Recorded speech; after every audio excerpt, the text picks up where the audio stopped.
Hola, en este momento ya debiste haber entendido todo acerca del mundo digital y cómo hacer prospección inbound, outbound. Hasta tuviste tu primer roleplay y tuviste tus primeros casos de estudio en el mundo digital con negocios digitales, pero ya llegó el momento de empezar a profundizar en tu especialización número 2. Es una especialización que a mí también personalmente me encanta, se llama Startups Mastery, porque la idea es que puedas dominar completamente el arte de ser el arte y la ciencia de ser un prospectador setter digital también en una startup de base tecnológica o incluso en negocios un poquito más tradicionales. Y mira, realmente me encanta esta industria porque es la industria de la que yo vengo. Antes de fundar mi empresa Elevate con mi socio, yo trabajaba directamente dentro de startups, en aceleradoras, bueno, aún lo hago, muchos de mis clientes son startups y es un ecosistema vibrante, emocionante, moderno, novedoso, lleno de mucha innovación. Y de muchas cosas nuevas e interesantes. Entonces, nada, empecemos con la especialización en startups de base tecnológica. En esta lección introductoria vas a poder aprender un brief más sobre la industria para que estés familiarizados con conceptos que son claves a la hora de empezar a generar tus agendamientos para que entiendas y no seas como un novato en el mundo de las startups si llegas a conseguir un trabajo acá. También te voy a mostrar el detrás de cámaras de cómo opera ese modelo de negocio. Vas a ver que es diferente al de negocios de coaching y educación digital.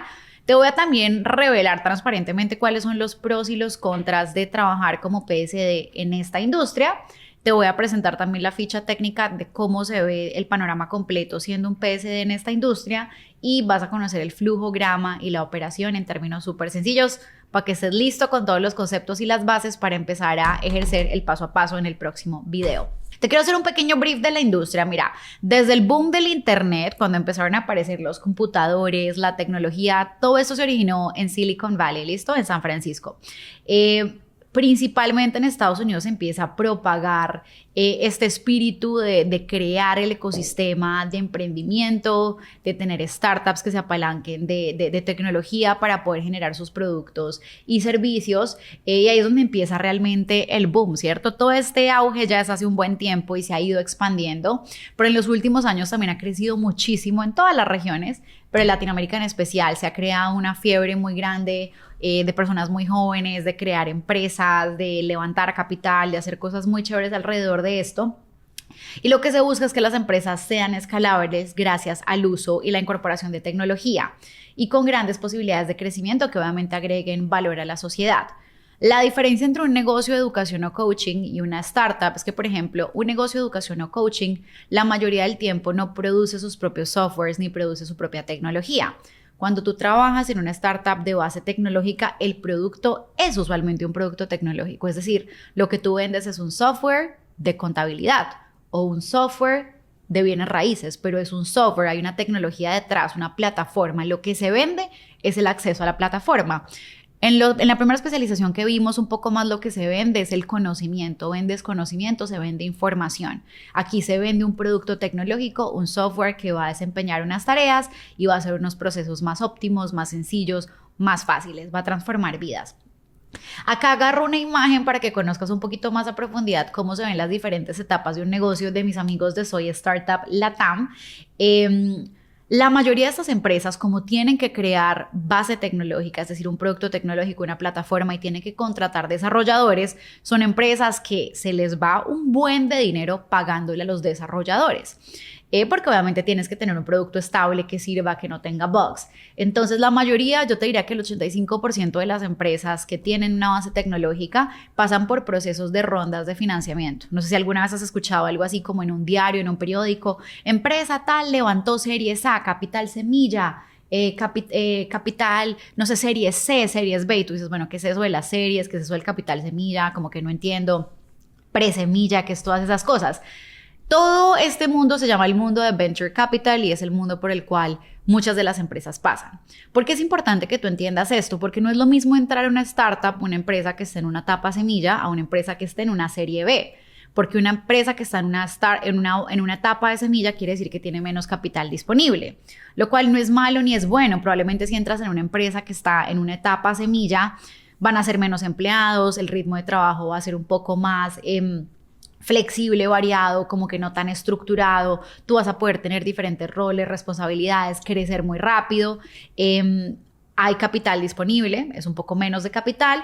Cuando tú entras a una empresa serie B o serie A, puedes decir que estamos hablando de una empresa de 500, 700 empleados, ya con un fondeo de 80 millones, 100 millones de dólares, o sea, bastante dinero y ya con un equipo bastante crecido y procesos más estables. Todo va a depender de qué tipo de negocio disfrutas más tú pertenecer a. Entonces, ¿cómo se ven esas etapas? Ahí las puedes ver en pantalla. Una empresa tiene un capital pre-semilla, en inglés se llama pre-seed, o un capital semilla que se llama pues el capital seed. Aquí básicamente es cuando ángeles inversionistas, amigos, personas conocidas le dan dinero a la empresa y la empresa va agarrando un poquito de evaluación y con eso empieza a crear el producto. Luego pasa a una etapa temprana que es una serie A. Aquí ya quiere decir que ya hay fondos internacionales o nacionales en Estados Unidos, en Japón, en Europa, de todos lados, que le empiezan a meter dinero e inyectar capital a la empresa, le dan una evaluación para apostarle a su crecimiento. Etapa temprana se considera una serie A o una serie B, una etapa media ya es una serie B o una serie C, una etapa tardía o una etapa de crecimiento se le llama una serie C o más. Hay serie D, E, F, G, o sea, lo que tú quieras, porque cada serie quiere decir una ronda más de dinero que se le metió a la empresa. Muchas veces el éxito de estas empresas es irse públicas, tener sus acciones pues en la bolsa, cotizar en la bolsa o ser compradas, ser adquiridas o tener lo que se llama pues una adquisición o un merge, que es cuando dos empresas se fusionan y obviamente una gran ventaja de pertenecer a una startup es que dependiendo del rol que tú tienes vas a poder tener acciones. Si empiezas a más temprana fase del emprendimiento, tú puedes también no solo tener un salario, ganar en dólares, sino incluso también tener acciones, ser accionista de la empresa y si algún día la empresa la vende, no se va pública, tú vas a ganar un muy buen capital de ahí. Entonces también es como un extra al hacer parte de este ecosistema. No te quiero llenar de mucha información, pero si esto que te acabo de decir te pareció fascinante y tú quieres indagar qué es eso de presemilla, qué es lo de semilla, qué es lo de capital, serie A, serie B, serie C, y tú quieres entender por qué les dan plata, para qué les dan plata, qué se hace con eso, ahí te dejo una tabla, simplemente ponle pausar este video o te puedes ir a la página de Startupable, donde ellos ofrecen más información para que te vuelvas como un experto en el mundo del emprendimiento. Pero creo que lo más importante que tienes que saber es a la empresa le dan un dinero, ese dinero la empresa lo reinvierte en la misma empresa para que crezca, entonces hay capital disponible para campañas, para contratarte a ti, para tus comisiones, para invertir en diferentes estrategias y a cambio de eso se da una evaluación. La evaluación usualmente es mucho más alta que el dinero que se da. Por ejemplo, mira, agarremos un ejemplo, una empresa en serie A. Le invirtieron de 5 a 16 millones de dólares, pero ya tiene una evaluación de 25 a 50 millones de dólares en promedio. Entonces puedes ver que se le da un dinero, pero se evalúa más alto. Una empresa que ya está valorada por los 100 millones de dólares es lo que tal vez muchos han escuchado y dicen que es eso de un unicornio.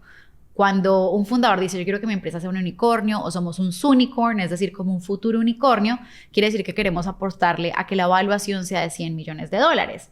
Eso quiere decir que mínimo tiene que ser una empresa por ahí que esté en una serie B para volverse un unicornio. En Latinoamérica, el ecosistema no es tan grande como en Estados Unidos, pero el ecosistema se ha desarrollado de una forma impresionante en los últimos años. Yo acá te pongo un mapa de toda la región y probablemente vas a identificar muchas de esas empresas porque tal vez las conoces en tu país. Hay empresas muy famosas en México como Bitso, que es una empresa que se encarga, una startup que se encarga de hacer todo el tema, es una plataforma de criptomonedas. Está Clip, que es como, acá en México se le llama como que terminal o... en Colombia yo creo que le decimos como que tráeme el cosito para pagar, que es donde metes la tarjeta. Clip es una startup que empezó a garantizar que hasta las tiendas de barrio puedan tener un datáfono o un procesador de tarjetas. En Colombia hay empresas como Rappi, que se ha hecho regionalmente muy famosa por hacer todo el tema de domicilios. Por ejemplo, en Argentina hay empresas como Ualá, que es una empresa de servicios financieros. También hay empresas como startups como Mercado Pago, que ha facilitado mucho el tema de movimiento de dinero, porque en Argentina pues hay muchas limitaciones en este momento. En Brasil hay empresas como Hotmart, que es de las empresas o de las startups ya más crecidas en este momento, pero muy famosas porque ahí es donde muchos productores, incluidos nosotros, montamos nuestros cursos. Y bueno, hay un montón más. Entonces mira, ahí en tus países vas a poder identificar qué startups han nacido en cada una de las regiones o de tu país. La realidad, al igual que en el módulo anterior, hay startups de todo tipo, o sea, como que las startups utilizan la tecnología como base, pero la ponen al servicio de algo. En este momento yo te podría decir que el mercado más candente, más hot, más interesante para inversionistas y que más está creciendo es el mercado fintech de startups. ¿Qué significa fintech? Tecnología para las finanzas o para los servicios financieros.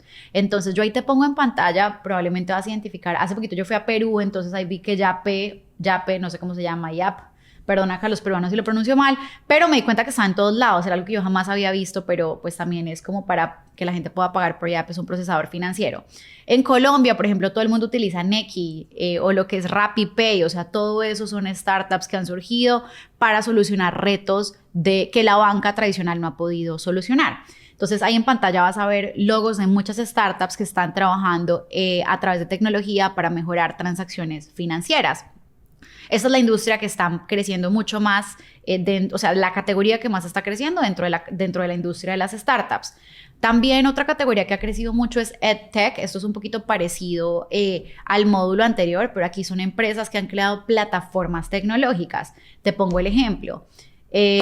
Hay dos plataformas muy conocidas. Una se llama Platzi, tal vez la conoces. Puedes estudiar todo tipo de habilidades, desde cómo convertirte en un ingeniero hasta cómo estudiar inglés.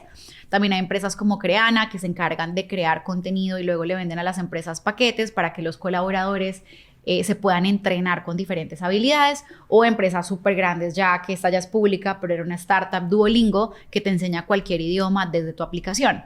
Todas estas son empresas que utilizan la tecnología para cubrir gaps o brechas de educación en la región o en el mundo. Esta también es una industria que está creciendo muchísimo. Una tercera industria que está creciendo muchísimo dentro de esta especialización de startups es la industria PropTech. ¿Qué significa PropTech? Tecnología para las propiedades. Prop viene de propiedades, entonces hay muchas, eso es un mercado muy grande donde se mueve mucho dinero, la compra, la venta, el arrendamiento de bienes raíces, pero es una industria que está como muy abandonada por la tecnología. Todo se hacía a través de brokers, de manera muy manual, todo muy físico, y han salido una cantidad de empresas como Kasai, por ejemplo, en México, en Colombia la House, Avi, en Brasil Quinto Andar, Loft, o sea, muchísimas industrias, muchísimas startups que están solucionando y ofreciendo soluciones innovadoras para hacer todo el tema de gestión de bienes raíces. Otra industria que ha crecido mucho es la SaaS. Cuando ves SaaS significa Software as a Service. ¿Eso qué quiere decir? Software como un servicio. Entonces, por ejemplo, ahí ves diferentes logos, hay empresas como RD o RD Station es una startup brasilera que empieza a solucionar temas de CRM. Son herramientas para gestionar toda la información de tus clientes desde que te vieron por primera vez hasta que compraron o recompraron o se fidelizaron. Entonces, tú puedes hacer ese seguimiento de todo el proceso a través de un software. Y hay software para todo. Ahí puedes ver que hay softwares de marketing y atención al cliente, softwares de finanzas y contabilidad, software para recursos humanos, de logística, de ciberseguridad, de gestión y administración. O sea, hay de todo. Y también otra industria que ha crecido mucho es lo que se llama Health Tech, que significa tecnología para la salud. Por ejemplo, hay empresas como Therapify que a través de tecnología te promueven y le dan acceso a empresas para que sus empleados y colaboradores tengan acceso a terapia y a tratamientos de salud mental. Hay empresas como UnDoc3 que hacen temas de telemedicina, entonces tienes diferentes servicios a nivel como usuario o a nivel empresa y todo es apalancado por tecnología. También hay muchas startups de e-commerce en Latinoamérica y puedes ver Rappi, Mercado Libre, Justo, Merkeo, que lo que han hecho es crean un tipo de marketplaces, haces e-commerce donde tú puedes comprar desde productos de la canasta familiar hasta ya hacer compras un poco más de cosas que requieras en tu casa o diferentes bienes. ¿Listo? Esto te pongo todos esos logos en pantalla para que tú conozcas y tú digas, oye, eso de las startups no es tan lejano como yo pensaba. O sea, realmente en el día a día muchos de nosotros hay muchas de esas aplicaciones y tecnología que utilizamos para hacer nuestra vida más fácil. Eso es lo que buscan las startups, usar la tecnología para agregar valor a la sociedad y resolver problemas importantes desde lo financiero, desde los bienes raíces, desde el e-commerce, desde la educación, desde cualquier ángulo. Si quieres saber más información, hay muchos nichos más, pero esos que yo te pongo en pantalla son los nichos más relevantes en este momento y te los pongo en pantalla porque en el momento en que empieces a buscar trabajo, yo te recomiendo especializarte en alguno de estos nichos porque va a ser más sencillo, va a haber más capital fluyendo hacia ese negocio, van a haber más oportunidades y vas a estar a la vanguardia de todas las industrias. ¿Cómo se ve el detrás de cámara de esta industria? Como te puedes dar cuenta, a diferencia, y acá te lo pongo un poco más, hay startups que son B2C, te voy a poner un ejemplo, Rappi busca que un consumidor compre un producto. Es muy difícil que tú entres a Rappi a ser un prospectador setter digital para que una persona compre un pepino, ¿sabes? O sea, no es como lo normal. Es más probable que tú entres a una startup B2B, por ejemplo, te pongo el ejemplo de, digámosle, un Doc3, que es una empresa que le quiere vender servicios de salud a otras empresas, y tú seas un prospectador que saque llamadas con las otras empresas para que compren el software. Entonces, acá te aclaro, es muy importante que sepas que le debes apuntar a esas empresas que le venden a otras empresas. Aquí aquí todo empieza con la prospección. Usualmente este tipo de empresas, a diferencia del primer ecosistema, no invierten un montón en marketing. Apenas están empezando a crear un proceso de ventas, un proceso comercial, un sistema que les traiga clientes. Y ese sistema es casi que un 80% basado en el rol tuyo como futuro prospectador digital. Entonces, aquí no empieza con tráfico, o sea, puede que en alguna empresa sí te entreguen tráfico, que te digan, mira, aquí llegaron estos interesados, aquí la gente llenó esto, pero no siempre es así que yo prefiero hacerte el peor escenario para que tú desde ahí en adelante lo que te entreguen lo sepas manejar, pero aquí sí te vas a encontrar con muchos más prospectos en la fase roja del semáforo, es decir, no conocen de la empresa y tú tienes que empezar a generar esa conciencia. Entonces, todo arranca en la prospección. Usualmente aquí la empresa no te va a dar un perfil de un dueño de negocio, sino que tú tienes que usar tu propio perfil, idealmente más que todo de LinkedIn, para poder empezar a hacer prospección, o tu cuenta de email para empezar a enviar correos. Ahí vas a empezar a abrir conversaciones, ahí a la gente le vas a mandar igualmente una llamada, que usualmente se le llama una llamada de demo. ¿Por qué? Porque se quiere hacer una demostración del software tecnológico para que aquí la gente no dice, ay, si me gusta tu conocimiento, enséñame o no, aquí es como, déjame ver tu producto. Ah, tienes un software que me hace la contabilidad, muéstrame. ¿Y con qué se integra? Y muéstrame el primer paso, y con qué lo tengo que conectar, y cómo me muestra la data, y tiene tableros. O sea, hay muchas preguntas de cómo opera el software, por ende se pasa una llamada de un demo donde se hace un proceso de demostración y se hace un proceso también de cierre. Aquí, a diferencia de la especialización anterior, las ventas no son inmediatas, porque recuerda que aquí hay un proceso de toma de decisión más largo, se está definiendo si se va a implementar una tecnología o no en una empresa. Entonces, usualmente hay varias personas implicadas en el proceso de toma de decisión, a veces tienen que entrar otras áreas, podemos integrar eso tecnológicamente, a nivel legal tenemos los permisos, entonces se requieren más tomadores de decisión involucrados y el proceso de ventas es un poquito más largo. No es muy normal que tú digas en la primera llamada la persona sacó la tarjeta y pum, pagó. No, pero aquí puedes generar compras que también son un poquito más grandes porque las empresas tienen presupuestos grandes para hacer compra de sistemas, de tecnología. Al igual que en la profundización o en la especialización pasada, tu rol como prospectador setter digital, de hecho, aquí es muy importante que sepas, en esta industria al rol se le conoce más que todo como prospectador, prevendedor o BDR, recuerda, BDR. Entonces, aquí entras como BDR o prospectador a contactar prospectos que cumplan el perfil de cliente ideal y empiezas a generar conversación para agendarlos. También va a haber en la empresa alguien que se llama AE o Account Executive, Closer, vendedor, cerrador, que es quien también va a tomar las llamadas y las va a cerrar. Aquí tampoco tú tienes que tomar llamadas, pero aquí no hay una masterclass, un webinar a donde enviarlo, es más que todo prospectas, abres conversación, mandas a un demo. Hacen el demo, tienen 1 o 2 llamadas más después del demo y usualmente se cierra el negocio. Aquí, ¿cuáles van a ser tus principales sinergias? Una startup tiene muchas áreas. Aquí sí vas a ver un área legal más robusta, un área financiera más robusta, un área de recursos humanos más robusta, un área de operaciones más robusta. Usualmente como BDR, como prospectador, tú vas a estar ubicado principalmente en el equipo de ventas. ¿Listo? Aquí no vas a estar en el equipo de marketing. Casi que en el 90% de los casos tu rol va a pertenecer al equipo de ventas. Tanto tu rol como el rol de la persona que va a estar cerrando o tomando llamadas va a estar dentro del equipo de ventas. Puede que haya o no un equipo de marketing. Seguramente siempre va a haber un equipo de servicio al cliente y seguramente también siempre va a haber un equipo de tecnología. Es muy importante que tengas buena sinergia con el equipo de servicio al cliente y el equipo de tecnología para garantizar que el producto no esté caído, que no hayan problemas, que no hayan bugs, que se puedan hacer buenos demos y que tú puedas enviar a personas a que se agenden con información del producto. Pros y cons dentro de esta industria, que también te hablo muy transparentemente, he estado muy involucrada en esta industria. Yo creo que un gran pro es que la remuneración, como te digo, siempre incluye un salario fijo. Usualmente mínimo ese salario fijo empieza en $500 y puede llegar hasta los $1,500 en un rol de entrada. O sea, no quiere decir que tú 7 meses después haces $1,500. No, tú en el primer mes de contratación puedes hacer $1,500 de forma fija, seguro, lo cual te llevaría muy rápido a ser un prospectador, ser digital, cinturón negro, es decir, que estás ganando más de $1,500. Y obviamente la mayoría de los casos también este esquema de bonificación o de compensación incluye comisiones. Al ser empresas que reciben capital, como te decía, de inversión en dólares, en su mayoría, son empresas un poquito más consolidadas. Gran ventaja, aparte de lo que te decía de las acciones, es que vas a tener un empleo probablemente más seguro, muy buenas contrataciones, muy buenos paquetes de compensación e incluso muy buenos beneficios laborales. Tienes un descuento aquí, que te dan facilidad para esto, que te dan acceso a esto, bueno, como cosas muy, muy chéveres que le agregan valor a tu experiencia como colaborador.